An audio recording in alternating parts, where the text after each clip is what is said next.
Hello, അസ്സാം വലൈക്കും. ഇന്നിതാ ഞാൻ ഉണ്ടാക്കുന്ന എൻ്റെ സ്റ്റൈലിലുള്ള ഒരു മന്തി റെസിപ്പി കണ്ടാലോ. ആദ്യം ചിക്കന് വൃത്തിയാക്കി വെക്കുക.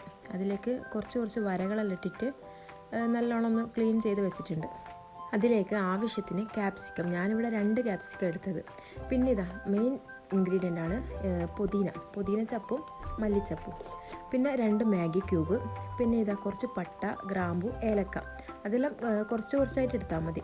പിന്നെ കുറച്ച് പച്ചമുളക്, പിന്നെ വേണ്ടത് കുരുമുളകും, പിന്നെ മന്തി പൗഡറും. പിന്നെ ഇതിലേക്ക് ഓയിൽ നമ്മൾ ഇപ്പം ചേർക്കുന്നുള്ളൂ, പിന്നെ നമ്മൾ ഓയിലൊന്നും ഉപയോഗിക്കുന്നില്ല.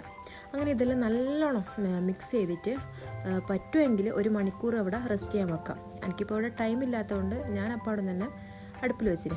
ഇത് ആദ്യം നല്ല ഹൈ ഫ്ലെയിമിലിട്ടിട്ട് നല്ലോണം അതൊന്ന് തിളച്ച് വരണം. ചിക്കനിലുള്ള ആ ഒരു ഗ്രേവി എല്ലാം ഒന്ന് പിടിക്കണം.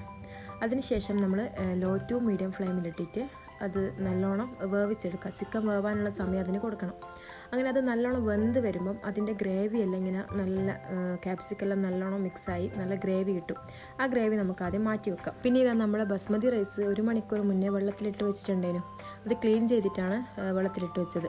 അപ്പോൾ അത് വേവിക്കാനുള്ള ആവശ്യത്തിനുള്ള വെള്ളം വെച്ച് അതിലേക്ക് പട്ട, ഗ്രാമ്പു, ഏലക്ക, പിന്നെ ആവശ്യത്തിനുള്ള ഉപ്പ് ഇട്ടിട്ട് അതൊന്ന് വേവിച്ചെടുക്കാം. അതൊരു 1/4 ഭാഗം വെന്താൽ മതി. ഇനി നമുക്കൊരു പാനിലേക്ക് കുറച്ച് ഓയിൽ ഒഴിക്കാം. ഫ്ലെയിം ഓണാക്കാണ്ട് കുറച്ച് ഓയിൽ ഒഴിക്കുക. അതിലേക്ക് ചില്ലി ഫ്ലേക്സ്, കുറച്ച് കെച്ചപ്പ് ഒഴിച്ചിട്ട് മിക്സ് ചെയ്തതിന് ശേഷം ഫ്ലെയിം ഓണാക്കാം. അതൊന്ന് തിളച്ച് വരുന്ന സമയത്ത് നമ്മൾ നേരത്തെ വേവിച്ച് വെച്ച ചിക്കൻ ഉണ്ടല്ലോ, ആ ചിക്കൻ ഇതിലേക്ക് ഇട്ടിട്ട് 2 സൈഡും നല്ലോണം ഒന്ന് പൊരിച്ചെടുക്കാം. ഇത് വേണ്ടെങ്കിൽ സ്കിപ്പ് ചെയ്യാം, പക്ഷെ ഞാനിങ്ങനെ ചെയ്യലുണ്ട്. ഇതും കൂടി ചെയ്ത് കഴിഞ്ഞാൽ ആ ചിക്കന് കുറച്ചും കൂടി ഒരു ടേസ്റ്റ് കിട്ടും.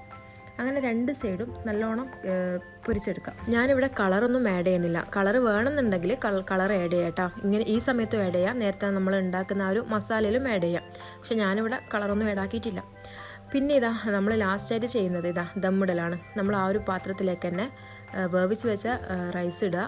അതിലേക്ക് നമ്മൾ നേരത്തെ മാറ്റി വെച്ച ആ ഒരു ഗ്രേവി ഉണ്ടല്ലോ, ആ ഒരു ഗ്രേവി ഇട്ട് പിന്നെ കുറച്ച് മന്തി പൗഡർ ഇടുക. പിന്നെ പച്ചമുളക് അതെല്ലാം ഇട്ടിട്ട് മേലെ ചിക്കനും ആ ചിക്കൻ്റെ കൂടെയുള്ള ആ ഒരു ഗ്രേവി മൊത്തം അതിലേക്ക് ഇട്ടിട്ട് എല്ലാം കൂടി അടച്ച് വെച്ചിട്ട് ലോ ഫ്ലെയിമിലിടാം, ദമ്മിൽ ഇടാം. അപ്പോൾ ആ ഒരു ടൈമിൽ ബാക്കി വേകാനുള്ള റൈസ് അങ്ങ് കുറച്ചും കൂടി വെന്ത് കിട്ടും. അങ്ങനെ ദമ്മെല്ലാം കഴിഞ്ഞ് നമ്മളെ ചിക്കനെല്ലാം മാറ്റി വെക്കുക. പിന്നെ നല്ലോണം ഇതൊന്ന് മിക്സ് ചെയ്യണം. ഈ ഒരു റൈസ് നല്ലോണം മിക്സ് ചെയ്യണം. അതിലുള്ള മസാലകളെല്ലാം എല്ലാവരും എത്തിയിട്ട് നല്ലോണം മിക്സ് ചെയ്യണം. അങ്ങനെ നല്ലോണം മിക്സ് ചെയ്ത് പിന്നെ നമുക്ക് സെർവ് ചെയ്യാം. അപ്പോൾ നമ്മൾ അടിപൊളി മന്തി ഇവിടെ റെഡി ആയിട്ടുണ്ട്. എല്ലാവർക്കും ഇഷ്ടപ്പെട്ടൊരു മന്തിയാണ്. എല്ലാവരും ഒന്ന് ഉണ്ടാക്കി നോക്കുക, ഫീഡ്ബാക്ക് പറയാം. ഓക്കെ, അപ്പോൾ ഇൻഷാ അല്ലാഹ് ഇനി നമുക്ക് അടുത്ത വീഡിയോ ആയിട്ട് വീണ്ടും കാണാം. ഓക്കെ.